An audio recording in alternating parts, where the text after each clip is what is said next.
Imagine finding the deal of a lifetime on a house or land property of some kind. You see it on Zillow. You contact the agent, homeowner, or you find your own agent, and everything seems great. You're out of town though, so you write an offer, sight unseen, knowing that you will have time during the inspection period to take a look or, handle anything else, or you're not that concerned because it's a plot of land and you've seen pictures and you're working with a title company. They did a survey and everything. Where are you? Is the agent even a real agent? Can you go through the whole process and buy a home through a scam? Or better yet, can someone sell your home out from under you? Today, we're talking about 3 real estate fraud cases, and these fraud cases seem to be on the rise. We'll also talk about how you can protect yourself from these very situations.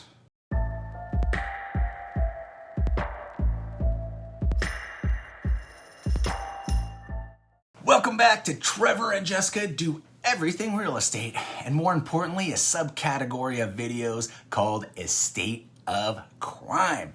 If this is your first time watching, thank you. And if you've enjoyed or gained some value by the end of this video, please consider hitting the subscribe button or like button or both.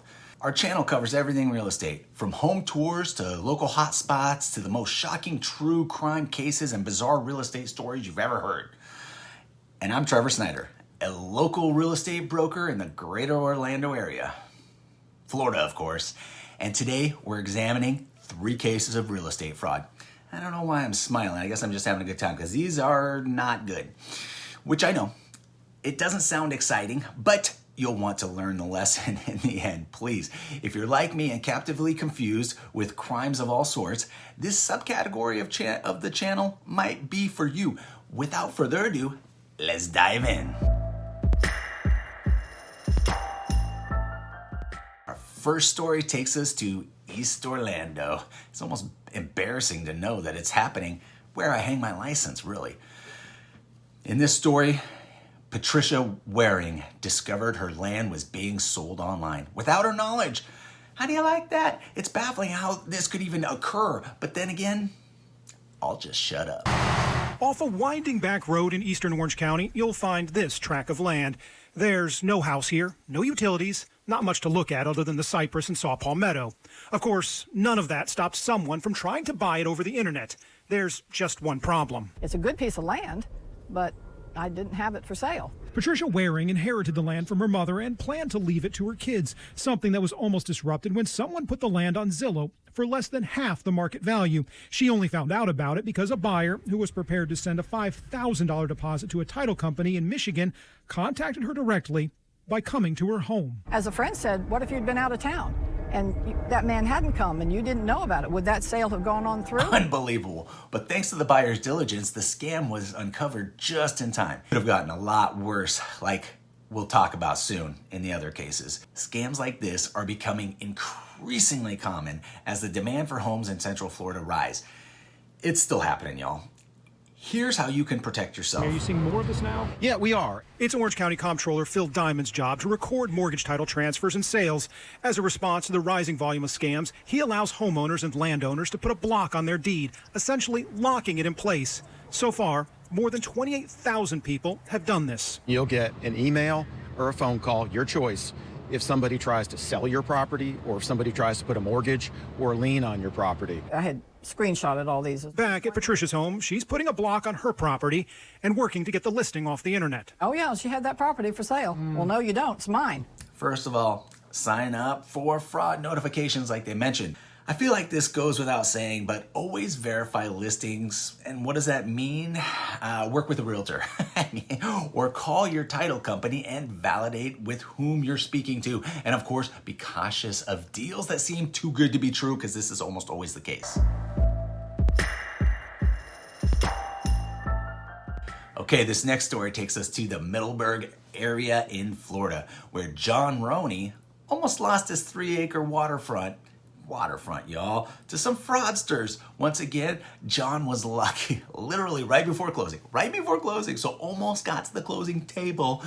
The bank noticed discrepancies in the driver's license number and a misspelling of his last name on the deed.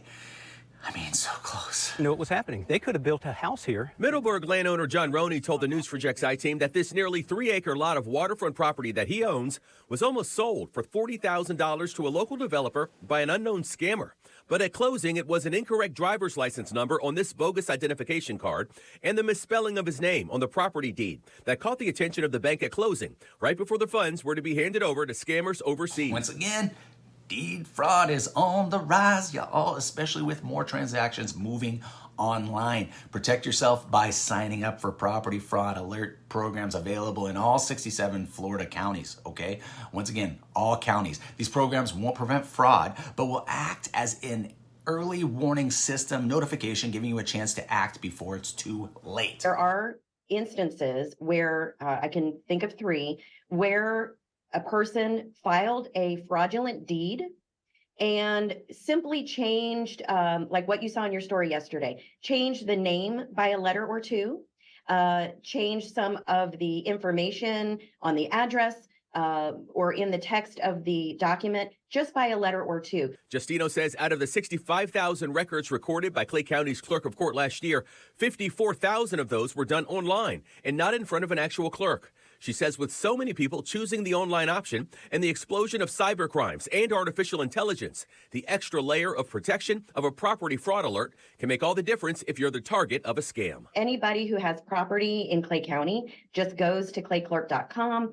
You can put in the word fraud and it will open the page that allows you to sign up for free for either text or email or both.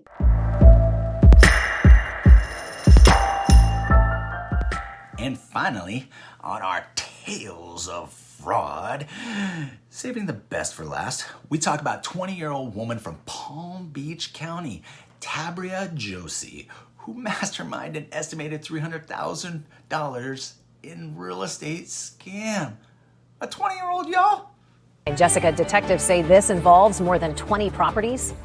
Yeah, guys, it does. Attorney General Ashley Moody's office says Tabria Honoria Josie's crimes involve 25 properties that span 6 Florida counties. That includes Palm Beach, Indian River, and St. Lucie counties. She's accused of tricking the victims into paying nearly $300,000 for housing they never received. FDLE says Josie would list properties for sale on various real estate websites without the owner's knowledge, and would then even sometimes impersonate the owners. Once a victim committed to buying the property, investigators say Josie would then allegedly act as the title agent facilitating the closing. She allegedly created fake title companies, websites, and unique email addresses, all to make the sale just look real. And she's facing charges of scheming to defraud, money laundering, and aggravated white-collar crime, along with communications fraud as well. Josie listed 25 properties across 6 Florida counties, impersonating the owner and acting as the title agent to close the deals.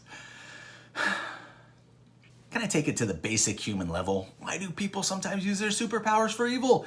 This girl was obviously intelligent to some degree. I mean, it's like, use the knowledge you know how to use to put the deals together in a real estate manner of some kind in a legitimate way. And as they spoke about again, to avoid falling victim to such scams, always verify the identity of the seller and the legitimacy of the title company. Use trusted real estate professionals, yeah, me, and conduct thorough background checks. If something feels off, trust your instincts and investigate further. Hey, thanks for watching. If you found this video helpful, share it. If not, I will catch you on the next video and we'll talk about that again. These are the estate of crime videos, and we are going down all real estate avenues that involve crime. I'm not gonna lie, my favorites are the murders and the mysteries, and then the huge fraudulent cases. But these videos right here are some of the most important because it involves us common folks, us normal folks. Let's help each other out. Let's make sure we're protecting each other. And I can't say this enough. Make sure you have a professional. Hey, you. Yeah, I'm talking to you. Hey, listen, we don't have enough time in these videos. So if you want more information, my wife and I, we'd love to help you guys out. All you got to do is get a hold of us. So thank you so much. Thanks for tuning in. Oh, and all the YouTube algorithm stuff. Yeah.